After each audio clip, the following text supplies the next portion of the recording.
हरे कृष्णा। एक राज्य था।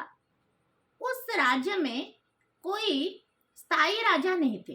एक मंत्रिमंडल था और उस मंत्रिमंडल क्या करते थे, एक राजा चुनते थे जो कि 1 साल के लिए उस राज्य में राजा बनते थे।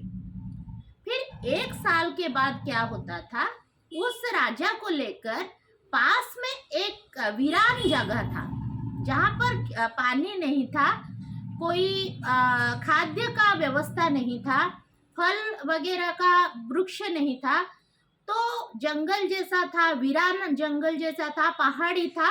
उस इलाके में लेकर उस राजा को छोड़ दिया जाता और कोई जंगली जानवर या भूखे प्यासे ही वो राजा मर जाता। तो 1 साल के लिए एक व्यक्ति उस राज्य का राजा बनता। ऐसे उस राज्य की परंपरा थी। तो एक बार क्या हुआ, उस राज्य का जो राजा थे उनकी अवधि का पूर्ण हो गया, फिर नए राजा बनने वाले थे। तो उस जो राज्य में एक गरीब व्यक्ति रहता था, तो वो जाकर उस मंत्रिमंडल से बोला कि आप मुझे राजा बनाइए, मैं 1 साल के लिए यहाँ पर राजा बनना चाहता हूँ। तो मंत्रिमंडल ने उसके सब व्यवस्था के अनुसार उस व्यक्ति को वहां का राजा बना दिया। तो उस 1 साल में उस व्यक्ति ने क्या किया, वो जो वीरान जंगल था जहां पर राजा को छोड़ दिया जाता था नियम के अनुଯାयी, तो वहां तक क्या किया ना, उस 1 साल में रास्ता बनाया, वहां पर घर बनाया, वहां पर पानी की व्यवस्था की, सुंदर सुंदर महल बनाए, सब कुछ सुंदर से बना दिए। और उस जो वीरान जंगल था उसको सब शहर से, आसपास के शहर से, गांव से उसका कनेक्ट कर दिए, उसको रास्ते बना दिए।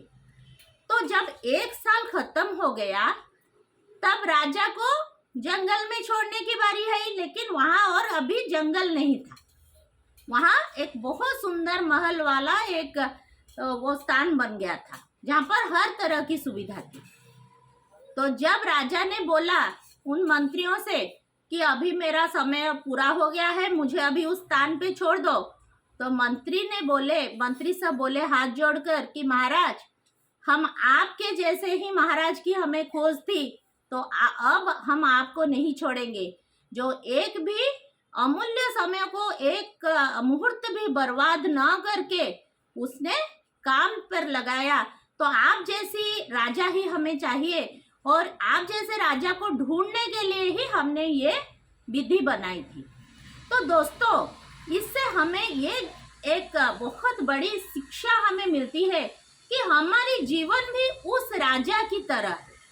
उस राजा को जो राज्यकाल, जो 1 साल का जो समय मिला था, उस तरह हमारे जिंदगी में भी कुछ समय मिला है। तो हमें क्या करना है, हम जो इस जीवन के बाद हमें जहां पर जाना है, हमारी मौत को प्राप्त करना है, मौत के उस पार जो जिंदगी है हमारी, तो उस स्थान को, उस मौत को सुंदर बनाने के लिए हमारी ये जिंदगी का प्रयास रहना चाहिए। नहीं तो हम भी ऐसे यमपुरी से दंड लेके ऐसे नर्क में चले जाएंगे। उस राजा को जैसे वीरान स्थान पर छोड़ा जाता था, तो हमें भी ऐसे नर्क में जाना होगा। हमारे जो कर्म है उसके चक्र में पड़कर हमारे कर्मों को भोगना होगा। तो हमें इससे यह शिक्षा मिलती है कि जो जिंदगी हमें मिली है उससे हमें कोई भी मुहूर्त, कोई भी समय का नष्ट न करके इस जिंदगी, ये जो राज पदवी की तरह हमारे जो मनुष्य शरीर हमें प्राप्त हुआ है, उसका सदुपयोग करेंगे और हमारी आने वाली जो हमारे मौत सुंदर होगी और मौत के बाद की जो प्राप्ति होनी चाहिए हमें, वो भी सुंदर होगा। ऐसी व्यवस्था हम इस शरीर का उपयोग करके करेंगे। अर्थात एक लाइन में हमें ये कहना है कि हमें भक्ति में आना चाहिए और भगवान के साथ हमारा कनेक्टिविटी बढ़ाना चाहिए। तो आज यही शिक्षा के साथ आज के शॉर्ट सीरीज को हम समाप्त करते हैं। आगे के शॉर्ट सीरीज भक्ति में आने के लिए नई नई कहानियों के साथ। तब तक के लिए हरि बोल, हरे कृष्णा।